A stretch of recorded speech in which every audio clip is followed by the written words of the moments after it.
What is going on, guys? Dayton here, aka Dr. Autoflower, and we are back with another episode. So today's episode is going to be a little bit of mix of everything. We're going to do some updates, upcoming events, and some Autoflower question and answers. Before we get into it, just want to say a huge thank you to everyone out there who smashed the like button and left a comment on the last video.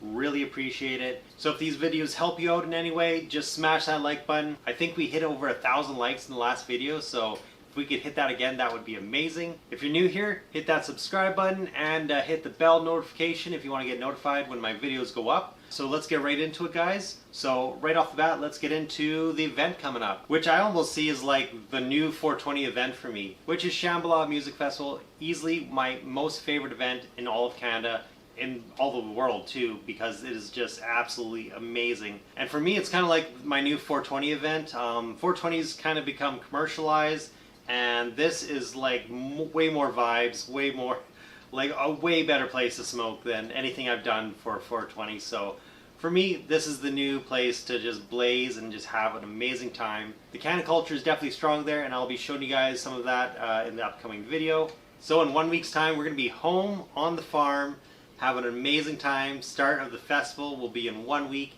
and I'm absolutely ecstatic and so excited to go. Last year was easily the best time I've ever had in my life at any kind of event ever.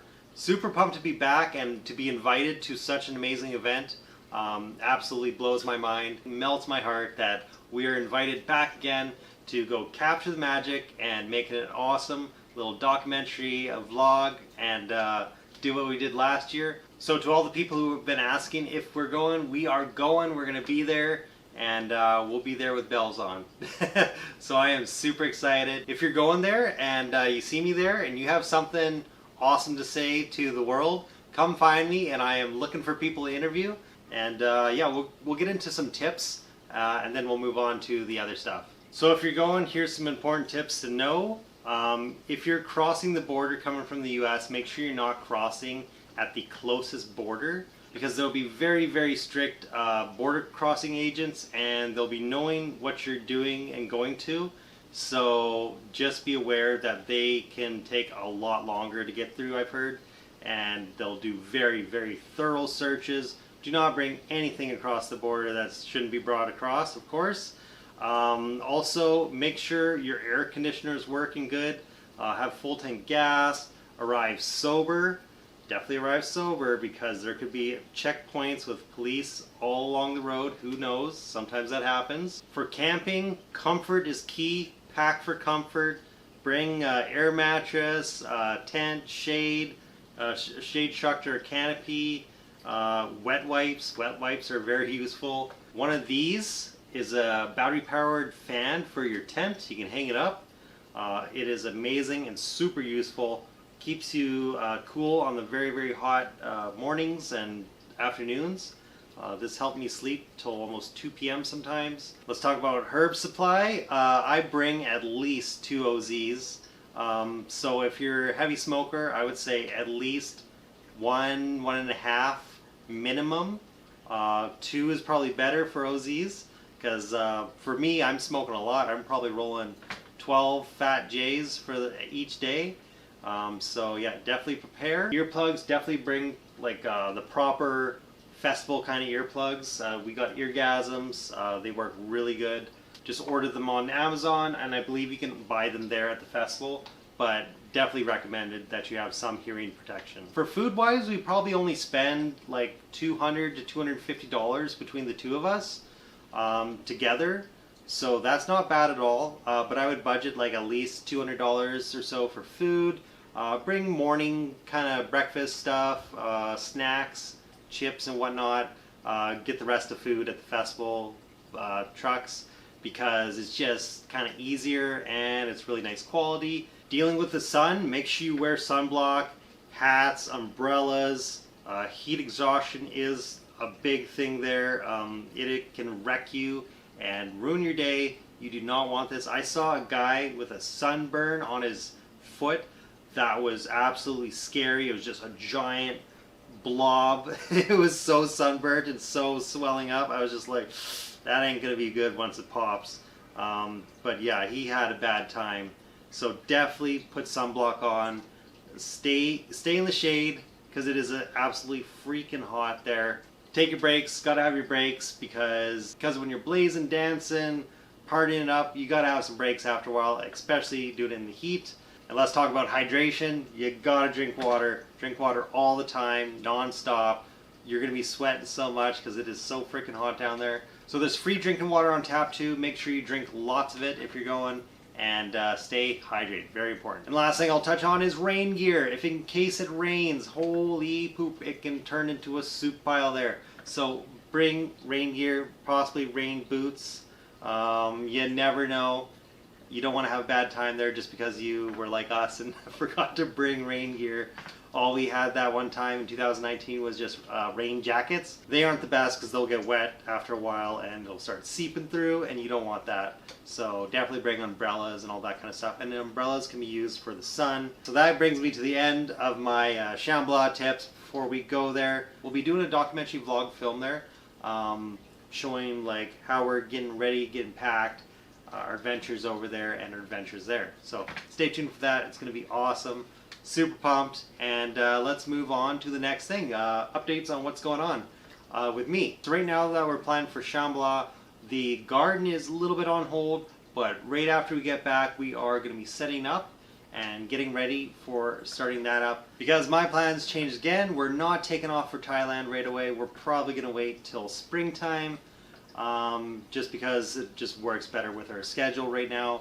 Got a new career, an awesome career, very happy. Feeling much better and much more eager to make video content. So if you guys are wondering on Thailand, that's coming in the spring. We're still waiting for what happens over there, if it's gonna go from legalized to not legalized anymore. Who knows? I don't know. I'm in the wait and see process.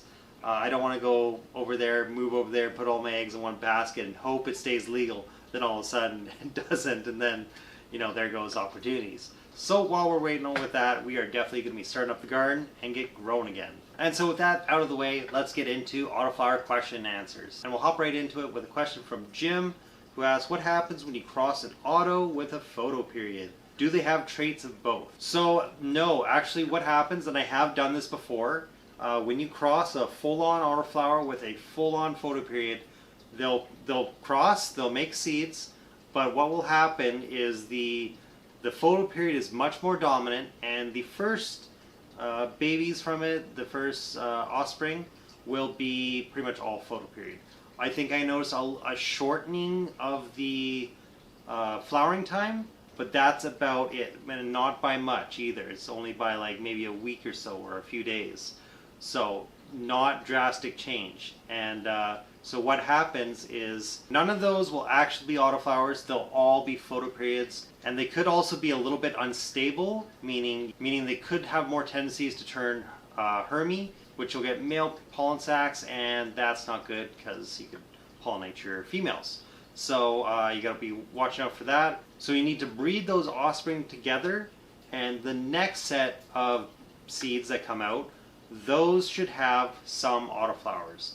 I believe around 25%, and from there you would need to cross them again, I believe. It is something I have been thinking of in the past, something that would be a fun little project, but once you start messing around with pollen in your place, you are susceptible to get seeded plants by accident, because pollen's a thing that could just like easily go in the air and kind of contaminate your area. So you got to be really careful with that. You do have to separate the males from your flowering tents. You want to do it usually in a separate room or even a separate building. But yeah, if this is something you want to experiment with, my recommendation would be trying to find regular seeds, because a lot of seeds nowadays are all feminized, and you don't really want to be breeding with feminized seeds. You want to start with stable, regular seeds that create males and females. So then you want to separate the males, capture some pollen. I like to put it in a bag with some rice, and then you can store it once that's all dry and whatnot. You can store it for a while, so you can use that down the road, and you can do back crosses with the parents. So I got a question from Is3Silver. I'm getting some nutrient burn and lockout, also growing with ProMix. what should my pH be when using ProMix? And he also asks, what would I recommend for ppm for autoflowers? So ppm isn't really something I check. I keep it as simple as possible, and I just don't keep a ppm meter anymore. I just follow the schedule I have, and I don't have issues. So I always recommend, if you're using nutrients and it's saying it recommends this amount, if you're worried, just use a quarter of that.